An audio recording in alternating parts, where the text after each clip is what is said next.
Hey everyone, welcome to the introductory training video for the GZCL Ultra High Frequency 9-week training program. So this is the program I will be running into my next meet, which is looking to be April 2nd here in Denver, Colorado.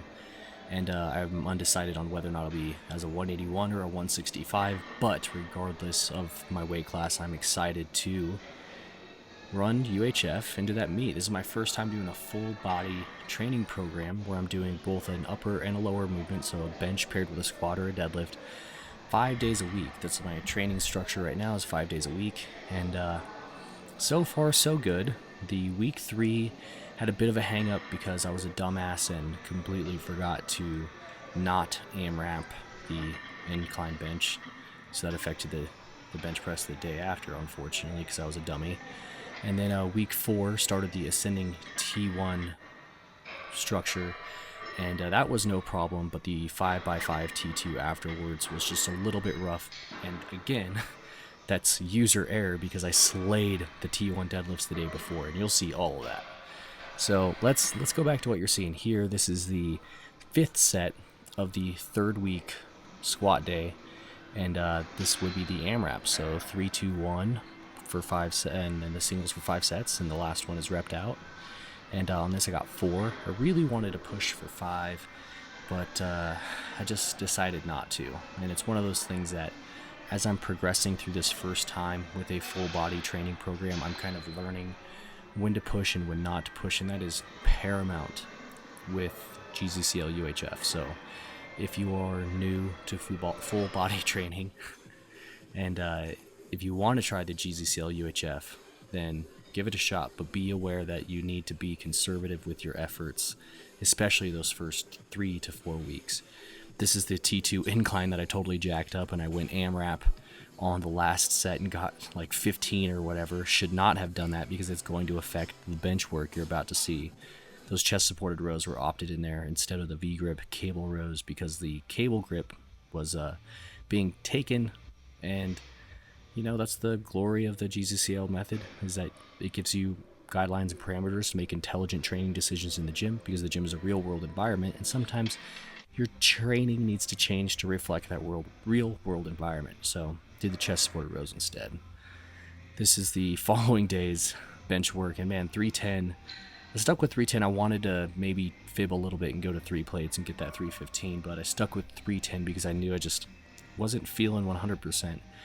And I was expecting it because the incline bench rep out was just a little bit too much fatigue. I still managed to get through all 5 sets of doubles with 310. And on the rep out, I did want to get 4 to 5, and unfortunately, I think I only got 3. Now, here is the thing about these last 2 weeks, is that BPI Sports, they contacted me through email. They'd seen my YouTube channel, and they're like, hey, we want to send you some stuff to do a review. So I'll do an in-depth review on that. But it has affected my training in a positive yet negative sense. Positive in that in the session, the 1MR Vortex, it makes me go a little bit too ham, and then I make bad training decisions, but I feel good about the lifts that I get. And then the bad is, obviously, since I'm on a full body program, it affects the following day. So the orange top shaker cup has that 1MR Vortex in there, and I'll do a more in-depth review on that. So not trying to do too hard of a sales pitch, but just letting you guys know that, like, hey, I got free stuff, and it's the first time I ever got free supplements from a company online. Friggin' excited about that. These pause squats here, 365 no belt, high bar, 10 sets of 1 on that 3rd week for the pause squats and the pause deadlifts on the UHF plan.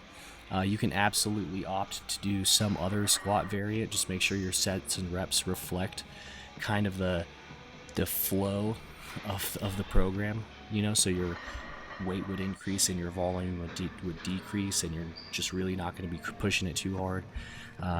Doing these paused reps, and this is only 365, and so it's really not too heavy for me, and I'm just focusing on just making these the best pause squats possible. And I'm also experimenting with the idea of the AMRAP pause work for the T2 just being the longest pause you can make on that final set. So rather than rep out the last set with paused reps, you just make that final set as long as possible. And That last one should not have been that long, but I was feeling super good, of course, and I made that training decision and, felt not too bad about it. The positive reps are light enough that they don't affect my recovery that much. Now, this workout right here is the deadlift workout from week 4. So you're going to see 2 training days, back-to-back training days from week 4. You just saw 2 back-to-back training days from week 3. These deadlifts were fueled by the 1MR vortex, and they were just ridiculous. I mean, you see how fast it's just exploding off the ground. And I get up to 440 or 200 kilos here. This is set 2. I pulled a Space Cadet and went full airhead. Did not record set 1. But all of these singles here, I did 5 singles at 440 pounds, and they felt amazing off this 2-inch deficit. Probably the 1MR just like getting my brain all gacked out. The set 5 AMRAP here I'm especially pumped on because I just absolutely crushed it. I maxed out my rest before the set. I knew it was just going to be a very hard set, so I wanted to get a solid 5 minutes of rest beforehand. Dorked around on my phone, drank some BCAAs that 1MR, or BPI rather, also sent me. I'll be reviewing those later, and chilled for a little bit. After 5 minutes, stepped back on that 2-inch deficit, got 8 reps with 200 kilos. Freaking excited about that. However, the negative side effect is that the deadlift 5x5 the following day was a little rough.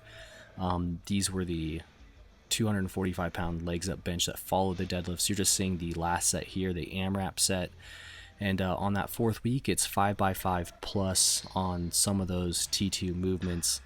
And those are feeling pretty good so far. The issue with the 5x5 plus deadlifts, which you'll see after this slingshot set, is just simply from the fatigue from totally wearing my ass out on the 8-rep max from the T1 deadlifts the day before. So make smart training decisions on the GZCL UHF plan.